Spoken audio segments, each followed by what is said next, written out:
Here we are. Good morning. Welcome to another edition of This Time Around. I'm happy to be here with my friend and another sister, Christina Kent. Hey, Christina. Good morning. Yay. Hey, All right. Thank you so much for having me. Well, it's great to have you. We've talked about it for, I don't know, Almost a year, I think. at least. Yes. At least you had started with Kevin and we first talked about it. So that was even more than a year Yeah, ago. it was 2 years ago. Yeah. Why don't you tell us a little bit about you? Because I think you're going to set this up better than, I know some things that I think are good to highlight, but why don't you tell us a little bit about who you are and what you bring? Because you bring a lot. I'm Christina. I'm a person in long-term recovery. What that means is I haven't had any mood altering or mind altering substances since September 20th, 2019. I found recovery in 2019, and it's changed my life for the better. The program that I use today, I found out I had a disease called addiction, and I found out that there was a solution, and that there was ways to change my way of thinking. And I started my program that I use today, and life started changing. I became not a telemarketer, but I worked for collections for over a year with Verizon, and then COVID hit and sent us all home. That's how I know Debbie so well. I came here to home and started working here, and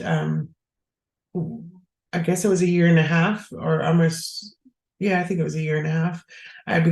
I found out what being a certified recovery support specialist is, and I qualified. So I took the classes, and I became certified to help people with my own shared story on addiction and recovery. And so today I like to help people.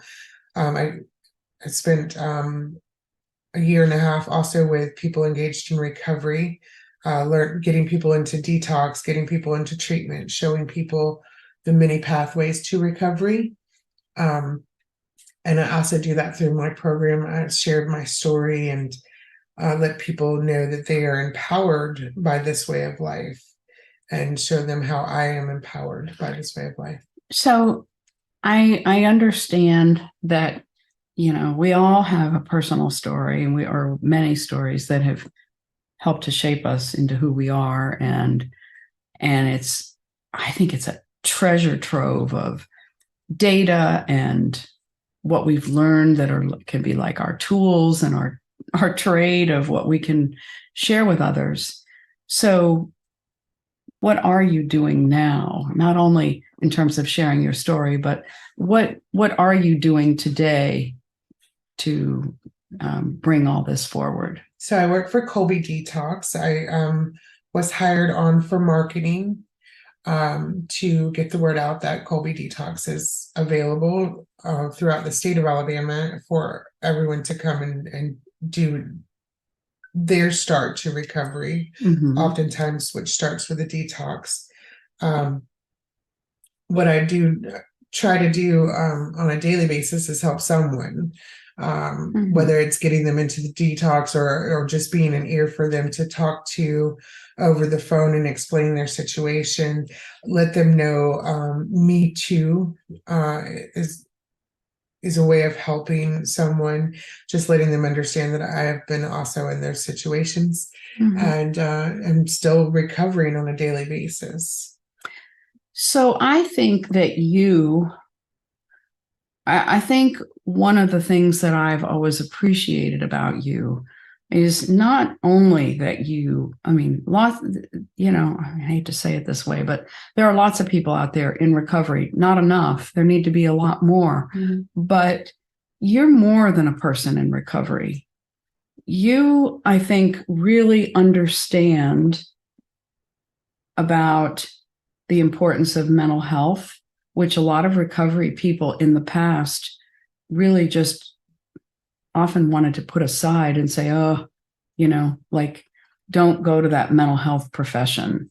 I mean, that was something that I used to hear from other people in recovery. I don't know if you've heard that, but I think you bring a piece of understanding that. And I also know that you bring a piece. Now, lots of people in recovery are spiritual, but I see you as someone who is really open to energy and spirituality that maybe goes beyond some of the basic tenets of recovery. Thank you. I think that mental health is something that is co-occurring with a lot of addiction. Actually, addiction mimics so many mental health issues, and I think that having them co-occurring is something to definitely take care of. I always encourage people to get the mental health that they need. It wasn't until a little bit later on in my recovery, that I needed to start going to counseling. And now I have this saying that behind every good recovery, there's a good counselor. I have friends in recovery that they have to take medication on a regular basis because it is a chemical imbalance or something's not working right there. And so I oftentimes encourage people to do so. It's not in my story that I take medication. However, I do the counseling on a regular basis now in order to be able to talk about childhood traumas, in order to talk about adult traumas, or everyday living, things that pop up on an everyday basis. And you learned about Bach flowers from me. Yes, I did. And I heard recently that a closed mind is the most expensive thing that I could have. And at first I didn't understand that phrase, but I do understand it now as being that it could rob me of everything, that it can cost me so much to have a closed mind. So although religion wasn't one of my things when I came into recovery, it is to have a spiritual relationship with something that's not me. And I've seen that in so many people. And talking with you about the energies and the vibration, and understanding that the different things that I'm putting into myself, I have to allow to be free from myself in order for the world to give back to me, or the universe to give back to me. I do feel a spiritual bond today that I have not felt ever in my life, that there is a loving higher source, is what we have been talking about, that source is loving and kind, and if I tap into it, then I can feel the joys, even though circumstances may not be joyous. I can still feel joy, because joy is the fact that I woke up today. Joy is the fact that I'm able to live this life today, and to experience it, and to touch someone else's life. But I remember back in phlebotomy school, when I was doing college, that I remember learning about the body, and I thought, atoms, they just kind of float around and they just kind of bump into one another. And I thought, and I still do today, think that a lot of that is the same with people, that we're just these balls of energy, and we're bumping around, and we're giving off this energy to each other, and either we are able to receive it, or we don't receive it, according to whatever we need. And I think that in itself is very spiritual, understanding that there's, in the mass of things, there's something out there that's very spiritual and loving. But I'm just a little tiny atom, just kind of bumping around and pouring myself into the people that need what I have to offer, and also receiving from other people what they have to offer. One of the things that I've always seen in you is a very deep potential for how you listen to people and respond to them. And I saw it in your collections work. I mean, what a way, a very gentle and kind way of treating people with dignity, instead of hitting them over the head with, you owe this, you schmuck. And I remember a couple of times talking with you about I remember one thing in particular that I was going through, and we were going through with one of my dogs. And, you had a very, just a very tactile way, or a tactful way rather, of listening and pulling out some of what was most important. And I think that's part of what has made me often think that the mental health piece for you is going to continue to be very important, because people aren't always going to do well with recovery platitudes. And a lot of the platitudes, a lot of the phrases, let go and let God, and first things first, or any little recovery slogans that are out there, they're out there so long because they work. But there are other times that people are feeling, it's like, if I'm looking around for something and I'm really frustrated, it didn't ever do me any good to hear my mother or say, it's right where you left it. Right. That just didn't help.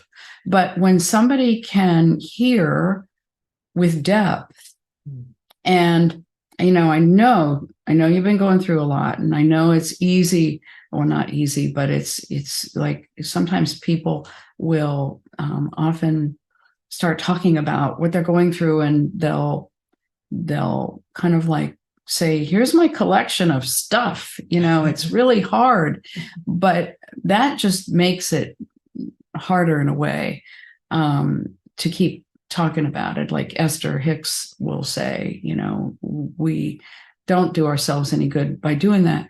But at the same time, what I think it's giving you is a whole new, almost like a college degree, of a lot that is already becoming part of you and what you bring.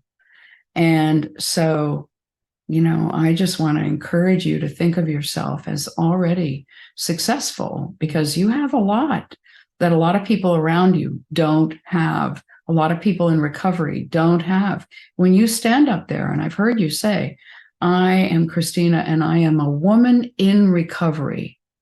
That's a lot different than saying, hi, I'm Christina and I'm an addict. Mm-hmm.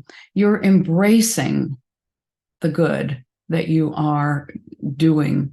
And so to tell someone about you, yes, you can start with your story, but it's also, who is Christina today in what is your mission that you're bringing forward? And I think there's still more to that. What is your sense of mission? I think that hearing people, I wanted to address a couple of things actually that you said. One thing I learned in recovery is if I talk about it, then I get it out of self. And so listening to other people, I'm able to help them get it out of themselves. And there are some of those phrases that are long term. My least favorite is time takes time. Yeah. Like no matter what it is that you're going through, or this too shall pass. I think that when you're right in the middle of it and you're feeling those frustrations as a person in recovery, not dealing with it and in the way that I used to deal with it, having to deal with it in a new way today, some of those phrases kind of jolt you back a little bit. Time takes time, or this too shall pass. Being someone there for someone else to be able to listen to and hear them clearly for whatever it is that they're going through. It's very important for me. I think that it like what you had said, listening to people is one of my best attributes. I agree. And that's why I think when you say, if you're in recovery and you get it out, then it's not so much with you. I would say I agree and I don't agree. I agree in that if it's been a secret, then getting it out absolutely takes it out of that secret, and all the energy that has been kept there to stay guarded and struggle with the fear of what if people know, and what if I'm not okay, and all the fear that can go with it. I also think, though, that there is such a thing as talking too much about the struggle or about the old story, or and it took me. I'm not a person that has been in recovery per se, although I've had a real respect for all of that. But I know for a long time, a lot of my story did not change. It took me a very long time. And I think that as we stop repeating the story can have a chance to shift in us, especially as we're in that flow of giving and receiving with others. And I am learning that. Mm-hmm. Like, I've had a tricky situation recently that has just it felt to me like it took my power away from the inside of me. However, taking my power back feels a little bit better, understanding that I am Christina, and whatever I'm going through, I'm just going to go through, but not letting it hold tight. Again, like those secrets that you talk about. And when I don't so much think about what other people judge me for today, which is one of the beautiful things about recovery. Just how I'm moving. I spoke with a gentleman this morning, and he has a funny way of telling me, you make me feel better about myself, but because of whatever it is that I'm going through, and he just kind of smiles and laughs and understands that he has a lot longer in recovery than I do. But also remembering again that this too shall pass, that this is just a brief moment in time. So what I'd like to do, the same gentleman said, I must tell you that it's an inspiration to know you. Oh, nice. And that was very good to hear, because it was right at the end of the conversation, and he said that to me, and he said, no matter what you're going through, you're always honest about it, and finding that solution that you were just talking about. I agree with talking over the problem over and over. It's kind of like a sounding board a little bit, however it can be beat to death. But as I'm hearing it, as I'm hearing myself say it, and it goes out, I start to think about the solution. And a lot of times in my program that we do look for the solution in things. Sometimes that solution is just setting it down. Yes. Just setting it down, allowing it to be what it is, and then moving forward. Even though, and I have a friend that told me yesterday, we have this phrase, acting as if. So with my recent thing that I've been going through, understanding that I beat myself up on the inside. I was down talking myself. However, what I do realize today is that what I was doing is thinking to myself that self-sufficiency has failed me because I haven't been trustworthy to myself or things like that. But if I act as if I don't understand what today is going to bring or what tomorrow is going to bring, and to tell you that I'm so much further today than I was 4 years ago. Are all understatements. But if I start to act as if I trust this spiritual plane, as if I believe that I have not failed myself in 4 years, I have not picked up, and some days it was just not picking up the drugs. Today it's not picking up the circumstances or the pain, things like that. But if I act as if, then I propel myself on that spiritual forward movement, the solution, the fact that I won't be where I'm at today, in 24 hours time, that I can't go back, and that things are changing. But I do understand that spiritually, God has really brought me leaps and bounds from where I have been. So if I act as if today, that I understand that self-sufficiency has failed me, that's okay. But I know that I won't fail in what I'm doing just for today. Loving myself. If I put those things, and you just recently talked about loving yourself. And I love the fact that you put in some like it hot, I think some like it's spicy. Some like it's spicy. I love the fact that you put that part in there, because it gives you that variety. Exactly. It's not just it's not just waking up and saying, hey, I'm safe, or I Mhm. have an affirmation on my wall that says all of these, I'm creative, I'm loved, Mhm. and so I say these things every day. But how about the spiciness in there? Exactly. Where do I bring that in throughout the day? How do I start changing those small things inside of myself to understand that I do love myself? And it's really funny because recently I thought, I don't know what most of the time if somebody asks me what I like to eat, I'm like, well, we'll just go wherever you go because I'm not picky. And I'm not picky. But what I've started to do is understand I want to try this. So recently Good. we tried the Puerto Rican food, Uh-huh. you know, Yes, that was and great. it was Yeah. great. And it was a new experience because I Mhm. hadn't had it before. So understanding that loving myself means changing some of the things, like instead of being people pleasing, we will just eat wherever you want to eat, actually coming up with a place that I would like to eat. And putting it out there that I'm worthy enough to put it out there and trying different things to make sure that I'm understanding that I love myself. Well, you're the one that got me to like curry shrimp. I had Yes. never had it. And then I started wanting it all the time when we would get it Mhm. because you introduced it. And I had just learned to like curry in making that squash pumpkin soup. Mhm. But here's the other thing that I think is so unique about you. I think the recovery field has been changing. Mhm. I think it really needs to change. And part of why it needs to change is because there are a lot of people that just don't do it. I'm amazed at the people I know who, and you said early on, you stopped using for like 12 years or something Mhm. like that. And then you started again. I have a hard time picturing that, but I have other friends who stopped drinking, Mhm. didn't like recovery, and still just say, nope, it's not for me, but they're not drinking. I don't think one of them might be Mhm. drinking a little bit of wine. And each person has to decide, well, did they just like to drink? What was the consequence? Was it really that they're an alcoholic? I mean, the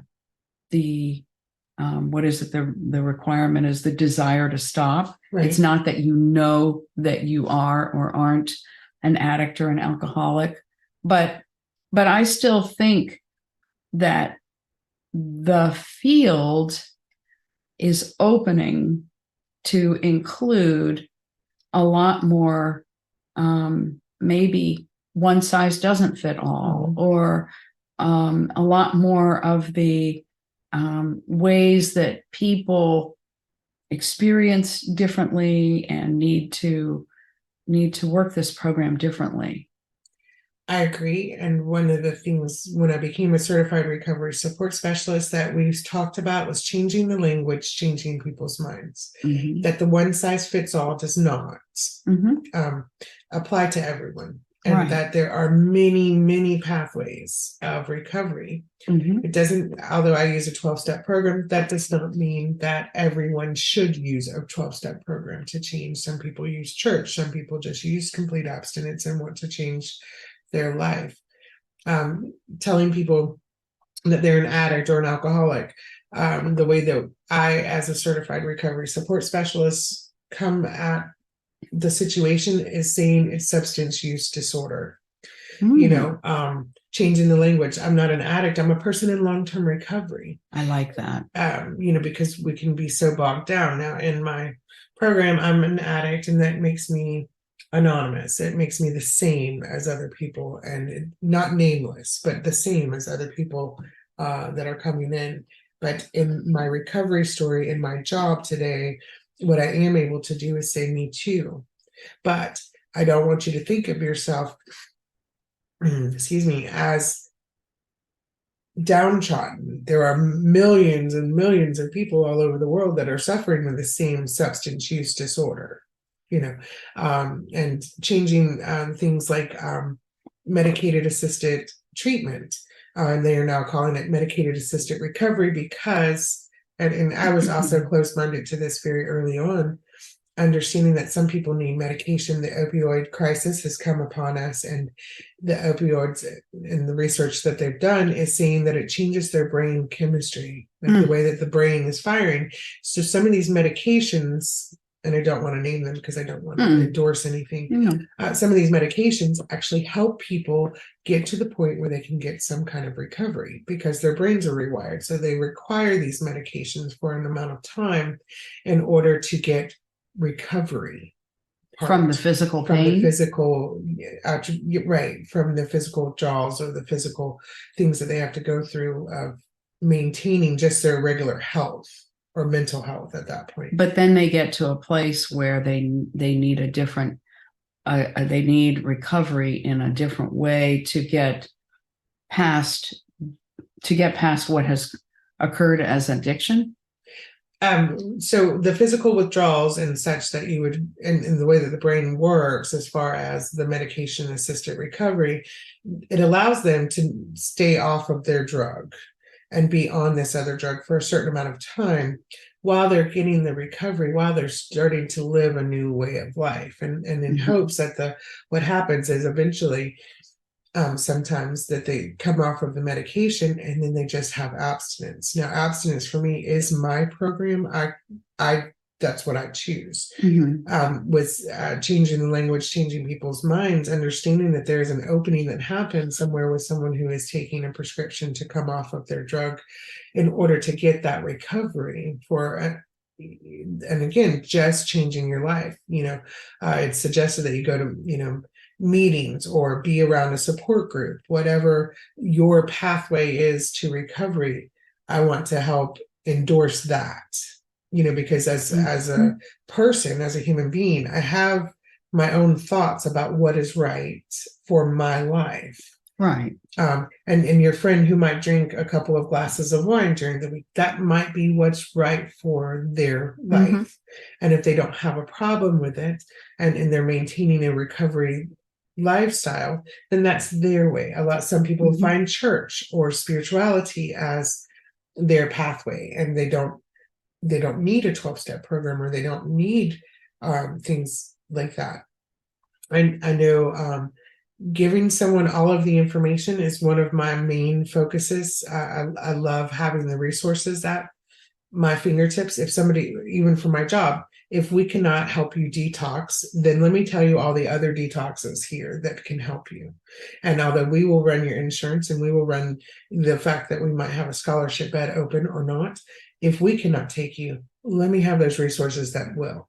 Also, following someone in the long term of their recovery, which is what I do as a peer, the certified recovery support specialist, is following someone along their pathway and kind of keeping up with them and saying, hey, I'm just checking in on you, and encouraging a person to keep that forward movement.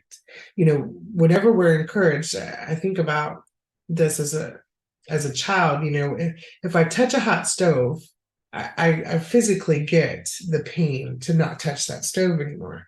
However, if I'm doing things emotionally and I'm being praised for the emotional growth, or like you and I talk about, or Esther Hicks, understanding that these vibrations, understanding that that's a reward system for me on the inside of me, understanding that that's what I'm doing for myself. If I encourage another person, and especially women, I love to encourage women. I love to empower women with this same knowledge. If I'm the one who's giving the encouragement, then emotionally they don't touch the stove anymore, kind of thing. And so that's where I like to go. Yeah, it's like an intervention at a certain level that just, says, I hear you, and you don't have to touch that stove anymore. Right. You talk about different kinds of detox. Are there different kinds? I mean, what's your program? Detox from chemicals, from substance? So Colby Detox will detox you from most substances. Across the board, they think that methamphetamines do not have a detox. It's been my experience that it does. And that's just my own physical experience that I went through. But a lot of these detoxes, when we're talking about substances, we're talking about opiates, alcohol, benzos, different drugs that have more of a medical need to be attended to. So when you're in a detox, and alcohol is one of the ones, it's actually deadly. When you start to, if you're a regular drinker and you've drank all your life, what needs to happen is medically you need to come off of that. And so sometimes these the drugs that are given at that point in time are just to help your body. And also at the detox that I work for, it's in a hospital, so they're being monitored by doctors, by nurses, and they're able to do that. Now, my detox is 3 to 7 days. There are other detoxes. They still do range around the Yours same. is how many? 3 to 7. Oh, 3 to 7. Okay. So you're physically being able to be off of the substance, and you're being monitored. And when I talk about being a recovery support specialist, what I know is that's just the beginning. Right. Sure. Because it's easy to detox from the drug and then go right back out and do it again. And then you're right back in that same cycle of having to come off of it again and again and again, which is a lot of people's story. However, if we're given the option not only to do the detox, but then to go on to treatment, and again, this is where resources come in, where you can get an assessment and go to a treatment, then you have longer to understand that maybe that this is a disease.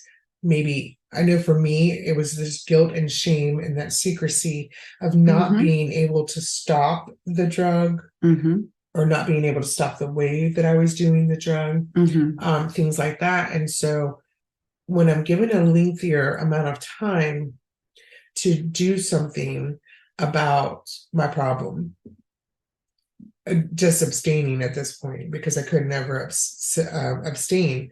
And it's in my future goal. I know it's one of my dreams to have a facility that would have a detox, a treatment, which is a 28-day treatment program, and then a halfway living place, all under one housing. So that way a person could go from detox to treatment and then go into sober living and learn how to navigate through life with the resources that we would be able to provide for them, which are already here. A lot of the resources, going to work, going to meetings, going to support groups, having a counselor, having that mental health,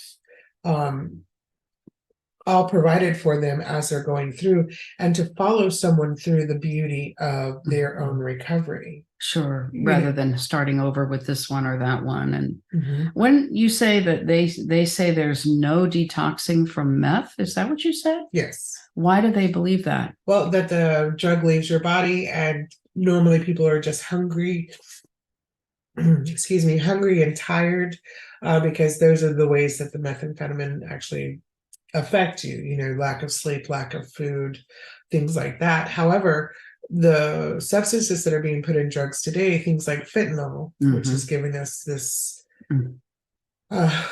this great overdose rate in everywhere, not just in the state of Alabama, it's everywhere. Right.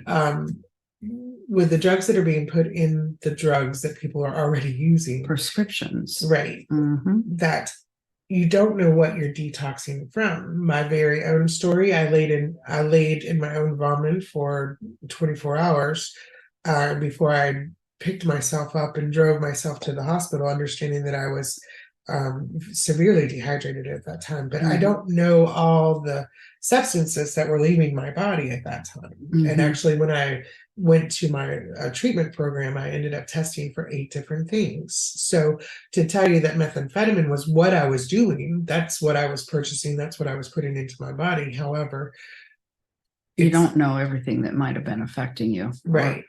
So I want to go again to the bigger picture, because I think this is another aspect of what you bring, and I know it's important to me.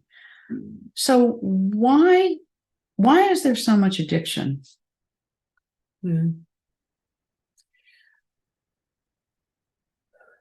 not the expert on that. However, I think that as humans, we are always looking to alter our feelings. And No, I think that has happened since very early on, whether that be religion, whether that be relationships, sex, things like that. I think that whatever it is that we are using to get out of our emotional state that we are uncomfortable in is something that as a human that we crave to do, something that makes me feel good, something that makes me. Oftentimes I thought when I was using drugs, like that I was more poignant, like and more confident. And I was able to do the many things that were going on in my brain at one time. But I am confident as a human being across the board. I am confident. So whatever I can do. But as far as why is it so worldwide, I think it's just that constant journey to look for something outside of ourselves to make us feel good. So really, and again, I think this is something that you know, and you're going to do a lot with. I think you know that this is not just chemical, even though you're working in the chemical, the substance, but substance, really, when I think of spiritual substance, I think way beyond chemical. It's funny because recently I heard another phrase that said something like, the reason why we use drugs is we're trying to fill this God-sized hole inside of us. And if you can imagine a God-sized hole, and oftentimes recently I've been saying I don't understand, like how massive God is. And I think that it's not that I don't have an understanding of it. I think that my God is so large on the scale of things. Like I can't. I was watching something one day about the universe and how it says you are here in this galaxy, and then it pulled back from this one galaxy to show all of these millions and millions of galaxies, right? And so I am here in such a small, minute little spot, and so God is massive. So if I'm trying to fill this massive emptiness because I don't have a spiritual connection, or I don't have, or you don't trust it yet. Exactly. You have it because it's what made you. It's what you're here, but you may not trust it yet or know how. I mean, I don't think our media and a whole lot about our society encourages us to live this way, to live in touch with that connection. And there's a lot of even advice giving out there in recovery and in the mental health and in the I almost call it the fast food land of how people talk to each other, that encourages, processed food advice and encourages people to think and, and they just tell people, well, you're just this, or you're just that. And people accept it instead of saying, no, that's not my process. That's not my experience. No, that's not my story. This is my story, or this is my experience, or here's what works for me. And so, but I do think that we really are encouraged in a way to live in a very addictive society. Well, we live in a society of consumerism. And as long as somebody's telling you that you need the next new whatever, what you have already is not good enough. And that's one thing that you and I have talked about. And it's one of the ways that my faith has grown. And I heard it 3 times yesterday. I am enough.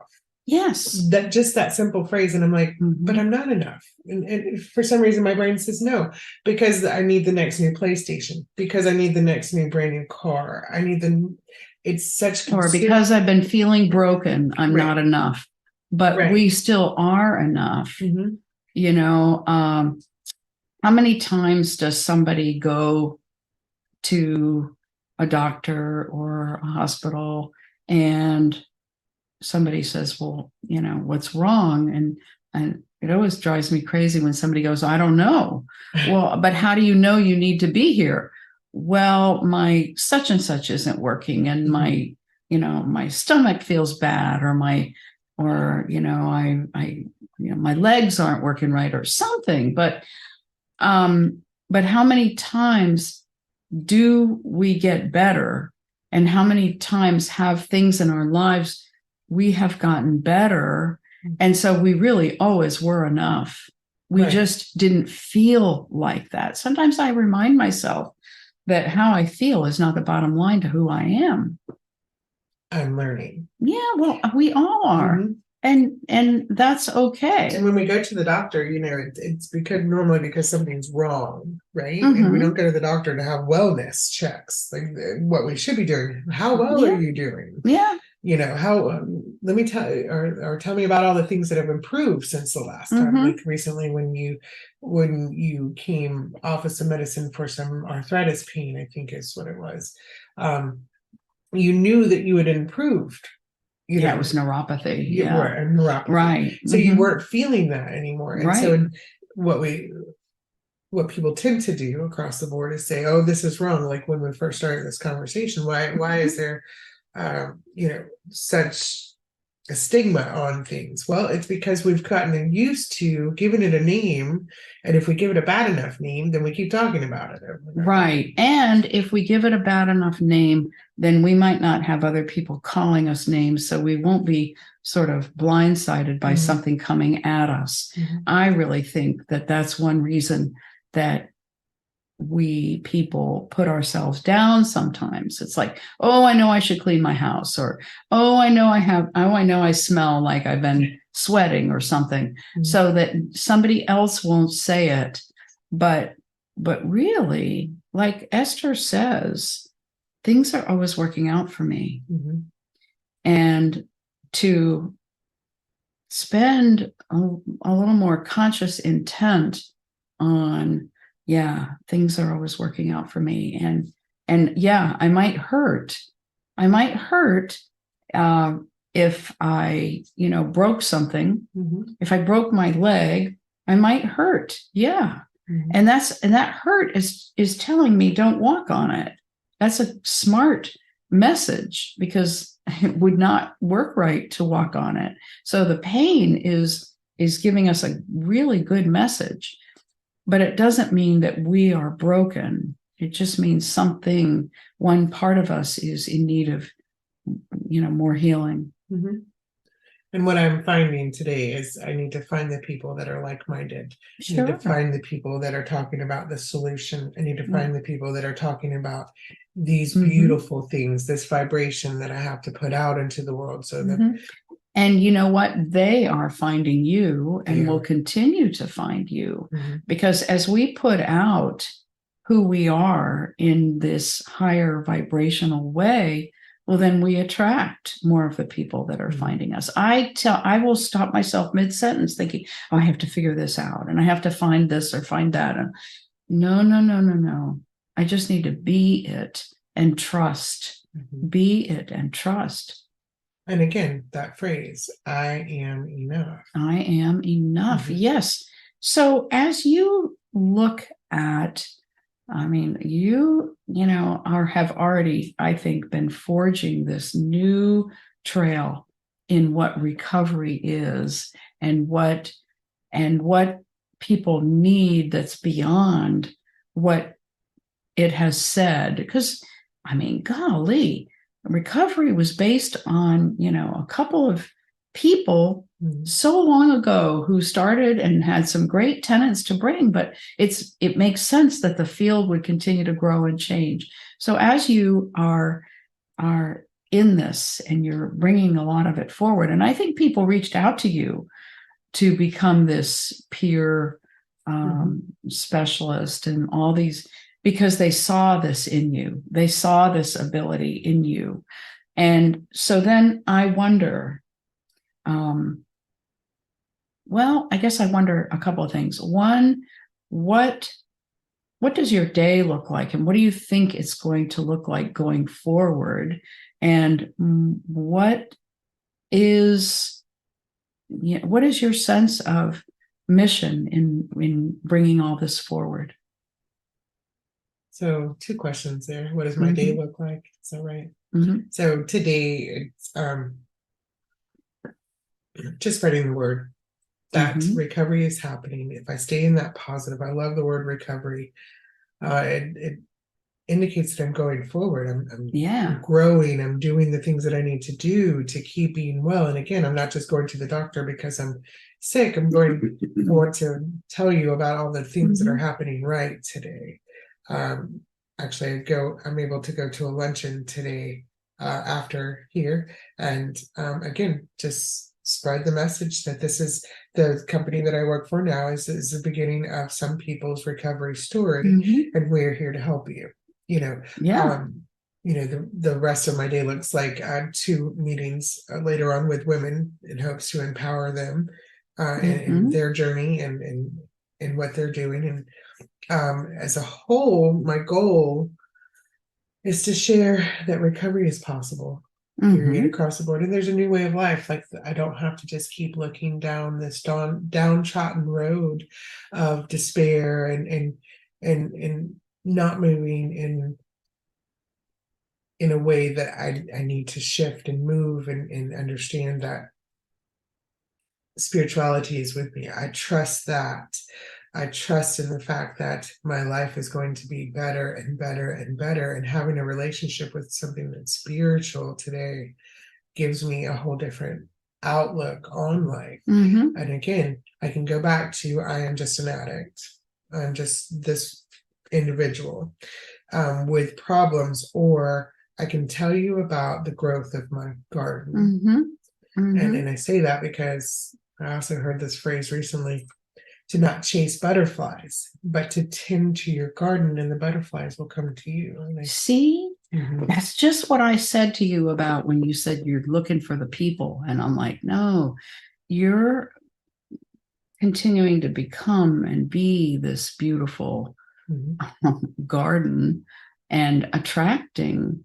And, part of what I think is so cool is in one way, okay, so you're helping to bring people into this center and fill beds and keep this, because it's a business, Mhm.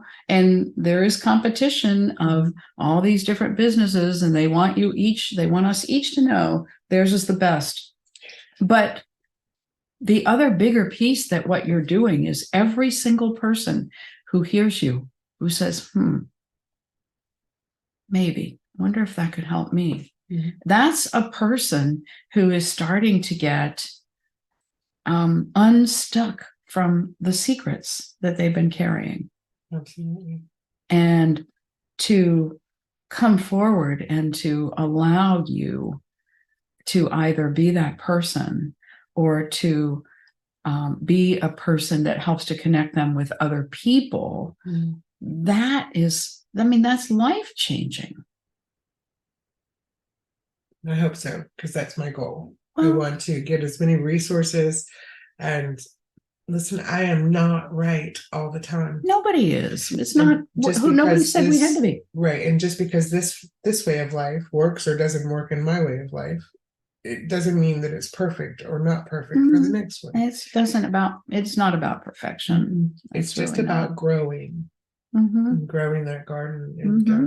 I love this way of life today. I love giving the message that I don't have to live in that mundane Yeah. despair anymore. Right. That I get to live a new life. I get to touch as many people's life as possible.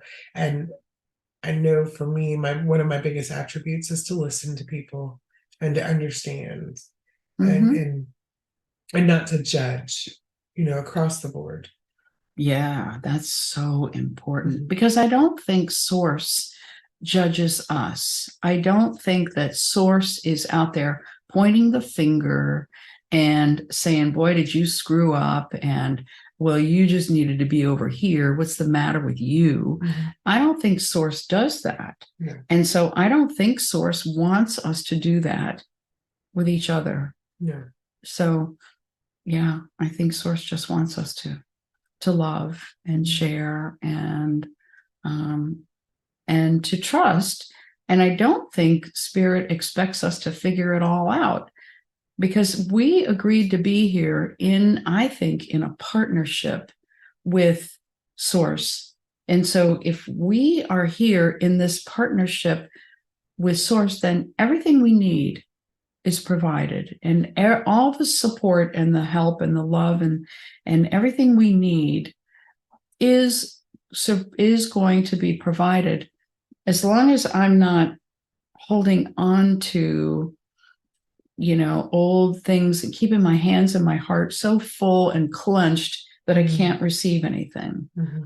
But as I receive, then all that I need can continue to come in. I agree.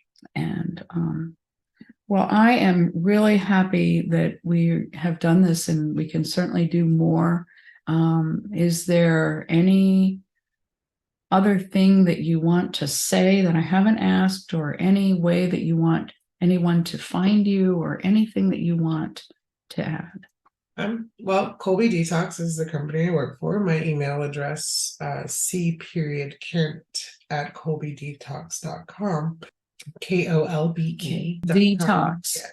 ColbyDetox.com. colbydetox.com. Okay. And I just want to say, because it's just been a reoccurring thing, that no matter what it is that you're going through, this too shall pass. Yes. And that you are enough.